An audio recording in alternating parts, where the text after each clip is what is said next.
శుభములు తెలియజేస్తూ ఉంటున్నాను.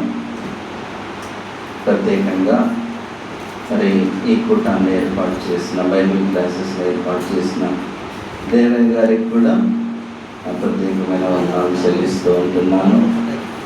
అంతకంటే ప్రత్యేకంగా సంఘానికి, దమ్మపేట సంఘం వారికి కృతజ్ఞతలు తెలియజేస్తూ ఉంటున్నాను.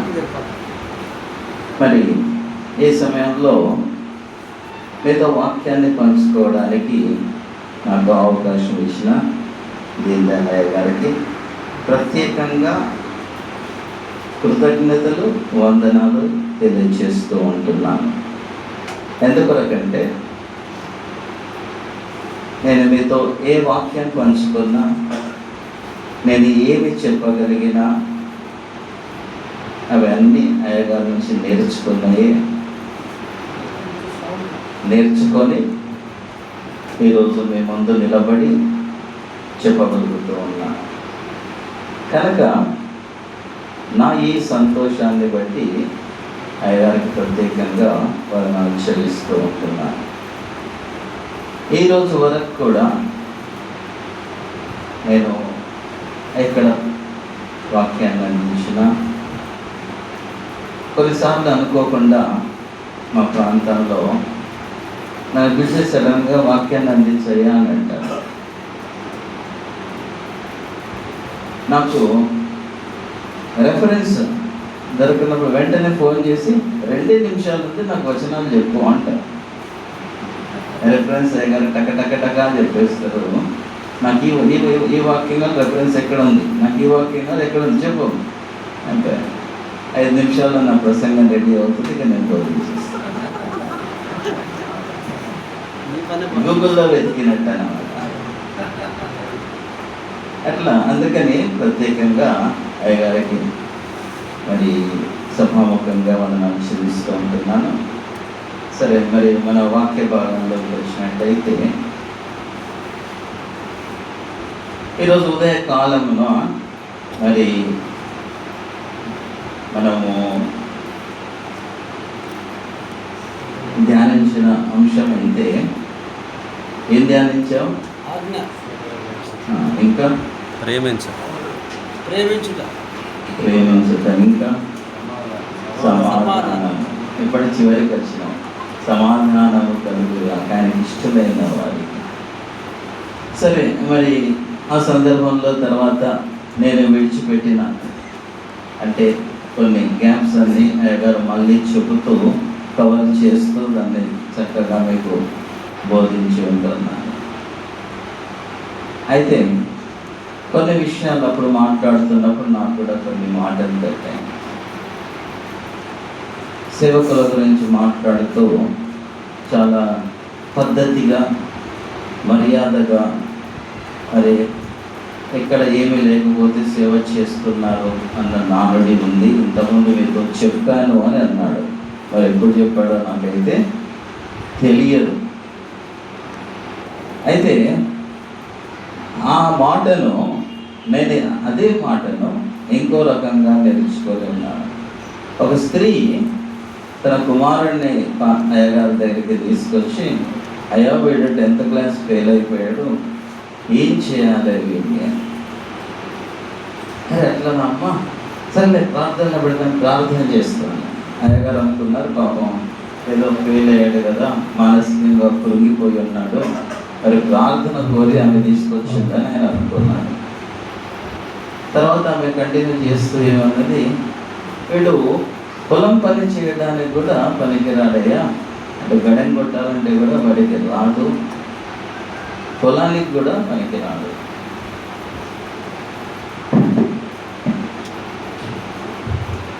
పొలం పనికి కూడా పనికిరాడు.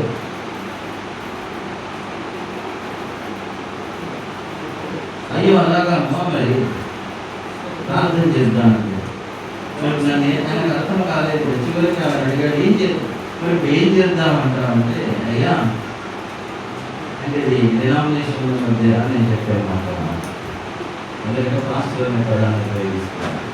ఏమన్నాడంటే, అయ్యా నీ ఎప్పటి ఇంత తిప్పుకుంటే కొంచెం పాస్టర్ లాగా నన్ను అవుతాడు అన్నాడు.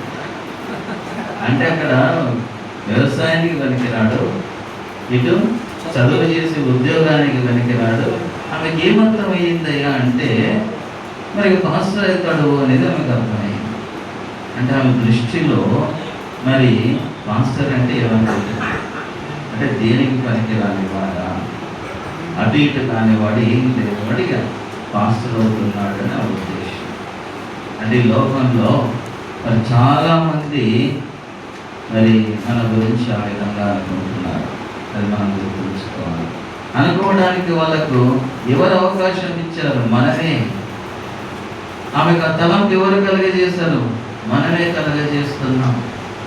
అందువల్లనే ఆమె ఆ విధంగా అడిగింది.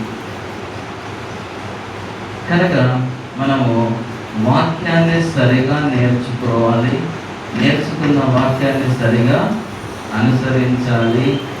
మరి మన మధ్యలో బాలాజీ గారు ఉన్నారా? అయ్యా వందనాలు. వెళ్ళిపోదాం అనుకున్నారంటే అందుకని వందనాలు.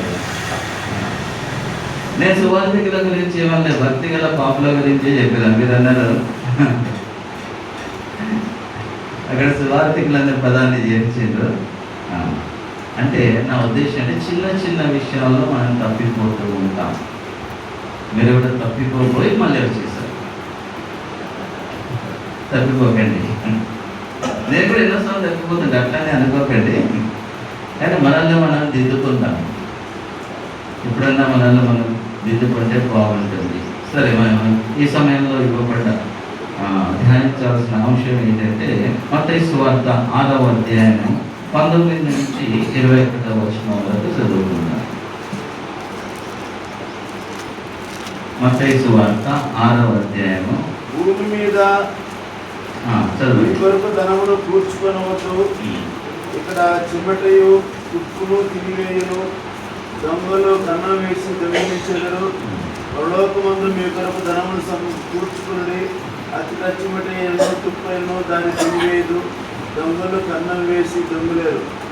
నీ ధనం ఎక్కడ ఉండునో అక్కడనే నీ హృదయమును ఉండును. దేహములకు దీపము. చాలండి, అక్కడ ఒకసారి దయచేసి అందరూ నాతో కలిసి చదవాలని నేను ముందు చదువుతాను. అందరూ బైబిల్ తెలిసి మరి ఫాలో కావాలని ఆశిస్తూ ఉంటున్నాను. భూమి మీద మీ కొరకు ధనమును కూర్చుకొనవద్దు, ఇక్కడ చిమ్మెటయు తుప్పును తిరివేయు, దొంగలు నన్ను ఫాలో కావాలంటే కన్నం వేసి దొంగిలేరు. పరలోకమందు మీ కొరకు ధనము కూర్చుకొనడి, అచ్చట చిమ్మటైనను తుప్పైనను దాని తినివేయదు.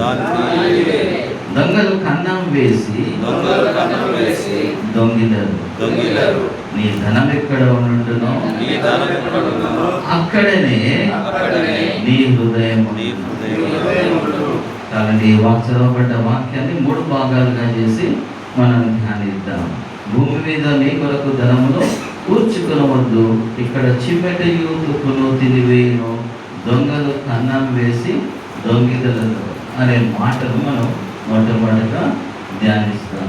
మరి రెండవదిగా మరి పరలోకమందు మీ కొరకు ధనమును కూర్చుకొనడి, అచ్చట చిమ్మెటయు తుప్పైనను దాన్ని తినివేయదు, దొంగలు కన్నం వేసి దొంగలేరు అనే అంశాన్ని ధ్యానిస్తాం.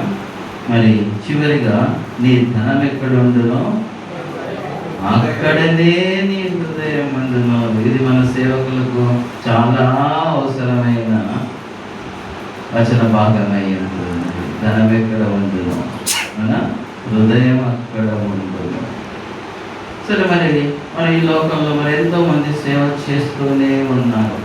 ఈ కాలంలో మరి ముఖ్యంగా డినామినేషన్ వాళ్ళు చూసినట్టయితే మరి ధనాన్ని గురించి చాలా తాపత్రయపడుతూ ఉన్నారు. చాలా అంటే చాలా ధనాన్ని ఏ విధంగా సంపాదించాలి. తర్వాత ఇప్పుడు అది మన లోపలికి కూడా అంటే క్రీస్తు సంఘము లోపలికి కూడా ప్రవేశించి మరి మనల్ని తొలుస్తూ ఉన్నట్టుగా అనిపిస్తూ ఉంది. ఎందుకంటే మరి మన హృదయం అక్కడే ఉంటుంది కనుక, మన హృదయం అక్కడ ఉన్నప్పుడు మరి మన హృదయం దేవునిపై ఉండదు, తప్పిపోతూ ఉంటాం. ఇహలోక ఆశల వైపు మనము చూస్తూ ఉంటాం. మరి చాలామంది ఏం చేస్తూ ఉంటారంటే స్వస్థతలు చేస్తూ ఉంటారు, పరిశుద్ధాత్మ దేవుని దింపుతూ ఉంటారు. దానివల్ల వాళ్ళు కర్షిప్లు పంచుతూ ఉంటారు, ప్రేరాయిలని అమ్ముతూ ఉంటారు. ఈ విధంగా చేసి చాలా ధనాన్ని కూర్చుకుంటారు. మరి వాక్యం చాలా క్లియర్గా చెప్తుంది, నీ ధనం ఎక్కడుండునో నీ హృదయం అక్కడ ఉంది.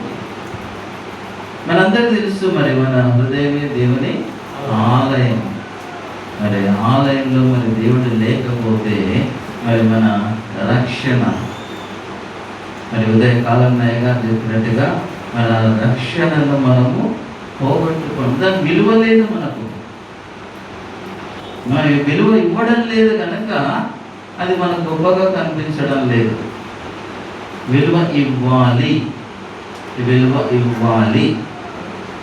ఇంతకుముందు దేవయ్య గారు బాధపడ్డట్టుగా మరి అయ్య గారు వాళ్ళ సంఘం ఎంతో ప్రయాసపడి డబ్బులు ఖర్చు పెట్టుకొని మనందరినీ ఇక్కడికి రప్పించి మరి దేవుణ్ణి ఆరాధించడానికి స్థలాన్ని ఇచ్చి భోజనాలు ఏర్పాటు చేసే ఈ అవకాశాన్ని మన జీవితాల్లో మనకు వారికి కలిగించాం. దానికి మనం ఏం చేయగలం?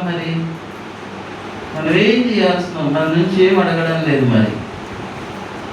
మరి సంఘస్థులు మన నుంచి డబ్బు అడగడం లేదు. ఏమడిగారయ్యా? రండి, వచ్చి ఆరాధించండి, సంఘ క్షేమాభివృద్ధిపై ప్రార్థించండి అని అడుగుతున్నారు. ప్రార్థన అడుగుతూ ఉన్నారు.